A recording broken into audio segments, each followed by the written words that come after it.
Yo, what's going on, y'all? This is Marcus Rosa, aka Mazuma TV, back at y'all with some more boxing talk, man. I hope everybody's having a blessed, beautiful, positive, productive day. Hope you guys having a great July 4th. I'm just kicking it with my son over here. Look at him. It'd be the little shit like this you gotta appreciate, y'all. Look at that. But anyways, man, just wanted to tap with y'all real quick to discuss my final prediction for Abdullah Mason and Albert Bell. It's going down tonight in Cleveland, Ohio. Toledo versus Cleveland. You know what I mean? Cleveland, stand up. Y'all got some of the best fighters in the world. In my opinion, I think the Midwest overall has some of the finest fighters that ever come across the sport of boxing.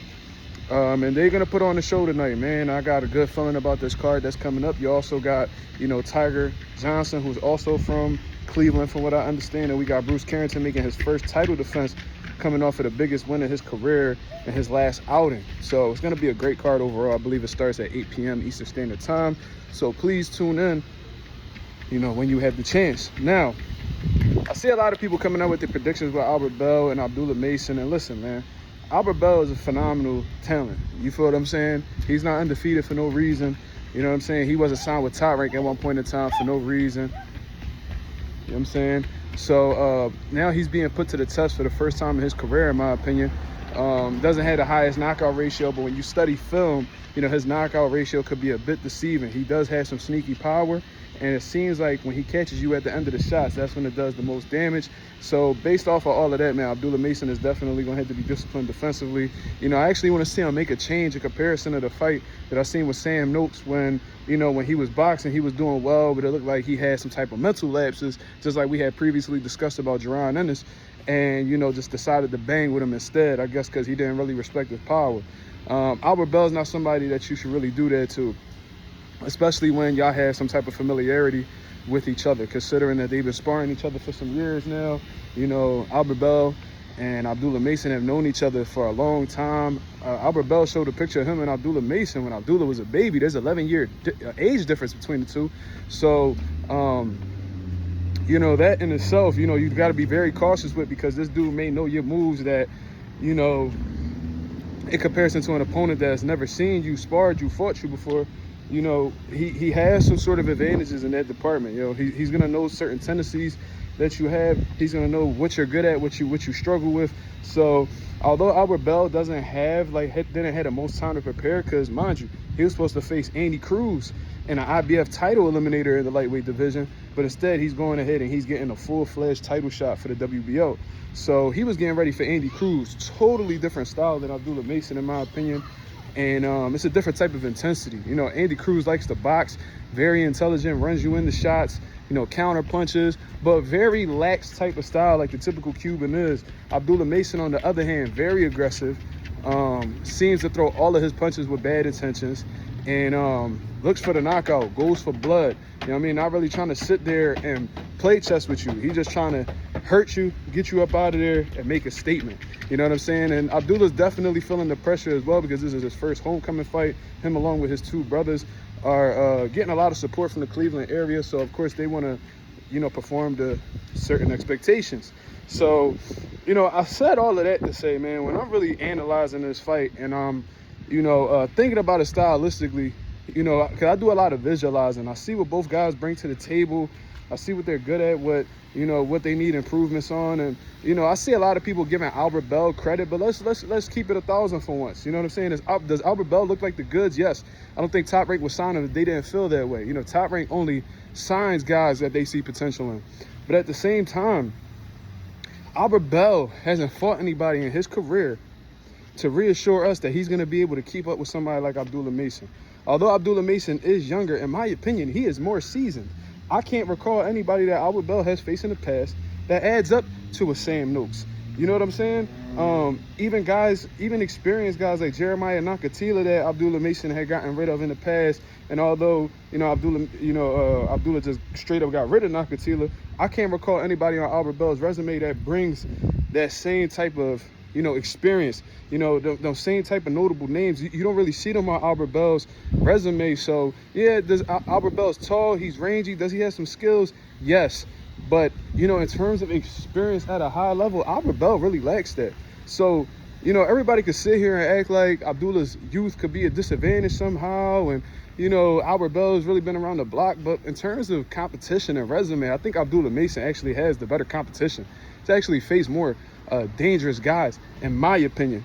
Also, when you're looking through Albert Bell's, you know, his fights, you know, I watched his most recent fight with Keith Hunter. You know, I watched his previous performances where, you know, he was getting one-punch knockouts and stuff like that. And I can't help but notice, you know, flaws. And does Abdullah Mason have flaws? Absolutely. You know what I mean? I think he gets a bit careless. You know, he could possibly run into shots. We've seen him get dropped multiple times in one fight. You know, sometimes he gets into this, you know, killer mode, and it seems like he abandons everything else. So if he gets in that type of situation with Albert Bell, he could definitely capitalize.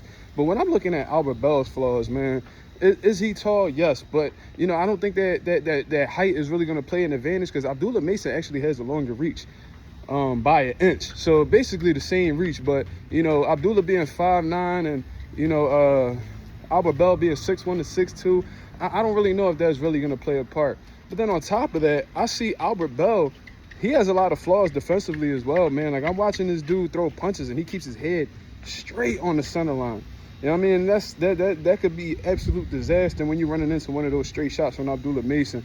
You know what I mean? Abdullah Mason has a very strong, fast jab. You know, that could really play in his that could really play to his advantage when Albert Bell is attempting to step in. Not only that, speaking of stepping in, I've seen Albert Bell completely abandon his reach and his height in certain fights and just jump in on his opponent before he lets off a combination. There's times where he doesn't even walk in with a jab. Sometimes he just jumps in. That could be curtains fucking with somebody like Abdullah Mason, who, you know, is an offensive machine and punches with bad intentions. You feel what I'm saying?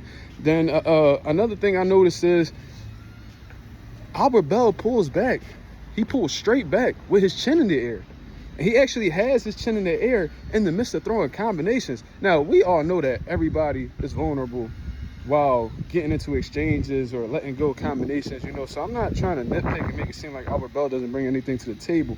But when you're throwing punches and your chin is vividly in the air against a power puncher and a phenomenal finisher like Abdullah Mason, that's terrible. And I highly doubt that Albert Bell has been, you know, doing what he has been doing in camp, considering that he's only had like 2 weeks notice to fix that. You see what I'm saying? Maybe he fixed it, you know, after the Keith Hunter fight. I don't know. But, you know, those tendencies that I'm noticing from Albert Bell, I've seen him do it throughout the entire course of his career. So, yeah, Albert Bell, and he actually likes to, he actually likes to be aggressive. He likes to come forward. You know, you don't really see Albert Bell, you know, taking the initiative to go backwards. He's going to have to in this fight, in my opinion. But I see him like to fight at close range, mid range. He likes to target that body. That could present a lot of counters. What's up, baby? Give me 1 minute, okay, baby? So yeah, like he likes to fight in close quarters. He likes to fight at mid range. I think that's Abdullah all day. You know what I'm saying? And then with the defensive flaws that he has, not taking his head off the center line, pulling straight back with his chin in the air, throwing combinations with his chin in the air. I can't help but think that Abdullah Mason is going to have a lot of offensive opportunities to capitalize off of. And unless Albert Bell gets his respect and lands a good shot on Abdullah, I see Abdullah taking all the chances in the world to let off that bomb. So I said all of that to say, I think it's going to be competitive. I think this is one of Abdullah's best tests to date. But I do think that Abdullah eventually catches up to him. I think his offense is going to be on full display. I definitely think he's going to have the clips ready to go. And I think it's going to be only a matter of time before Albert Bell gets hit with a clean shot from Abdullah Mason or a series of combinations that systematically break him down. And I see Abdullah Mason stopping Albert Bell within 9 rounds. So everybody wanted to know exactly what I think about Abdullah Mason versus Albert Bell. That's my prediction for y'all. If any of y'all is rooting for Albert Bell, let it be known in the comments below. Not only that, how do you see Albert Bell winning if you have a winning? Until then, this is Marcus Rosa, aka Mazuma TV. I hope you guys have a blessed, beautiful, and happy 4th, everybody. I'll be back at y'all with my post-fight reaction. I'll holler at y'all. Y'all have a blessed, beautiful one. Peace.